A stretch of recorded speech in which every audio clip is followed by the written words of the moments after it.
Regional Business Council is a group of presidents and CEOs of our region's largest mid-cap companies, and their mission is to promote business, civic, and philanthropic initiatives. Joining me is Executive Director Kathy Osborn. Hi, Kathy. Welcome back to STL Live. Thank you so much, Sarah. So fill us in on Regional Business Council and what all you guys are doing. Sure. We're 100 CEOs of large companies. We came together about 15 years ago, and essentially just to do good things for St. Louis. We've been very involved in philanthropic initiatives. We do a lot for the communities. But we particularly were drawn to some of the issues that were happening in North County about a year and a half ago. So when you say 100 CEOs, you're talking about large companies like the Ralston Purina, Nestle Purina now, and Anheuser-Busch type companies here in St. Louis. It's not those specific companies, but it is larger companies. We call them mid-cap companies. So they typically have about 300 employees or more and generate about $100 million in revenue. So collectively, we represent 100,000 employees and generate about $60 billion in revenue. So collectively, we're a big force. And so what we wanted to do is, as we are economically important to St. Louis, we also wanted to be community engaged in the same way.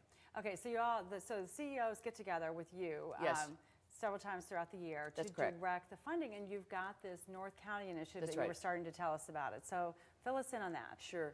Well, as we all watched in horror as some of the things that occurred in North County about a year and a half ago, we looked at that, and very quickly we said, is there something we can be doing to be helpful? And what I've learned, it's really important if you're going to move towards a problem is to have some understanding of what you uniquely can do and what is needed. We decided two areas. The businesses, you remember, were being, a lot of them, destroyed. And secondly, it was school time, and kids weren't getting to school. And so what we decided to do is put a fund together pretty quickly. We did it within 2 weeks, and to devote that money to those small businesses and to the schools and to help out. So we went directly to them to sort of sort through where can we be the most helpful. And the goal was to provide the help, but also to provide the moral and psychological sense that the whole region really felt for them, that it wasn't just their problem, it was collectively our problem. So you were able to react that quickly as an organization. Yes. I mean, that's pretty amazing. Thank you. It's one of our strengths. We're more action-centered than white paper-centered, so we really could get into action. And I must say, I'm very proud of the 100 members of the council, because they very quickly said, yes, let's go ahead and do this. I called about 5 different people in town and said, would you put some money in? So we had, all of a sudden, we had $100,000. But over the last year and a half, we've raised $900,000. Wow. Specifically for Reinvest. For the Reinvest North County Fund. And we've actually allocated, we just did another round of allocations, $100,000. We've allocated $680,000. Initially, for small businesses, it went towards things like their inventory or their cash register was stolen or they need to pay an employee the next day.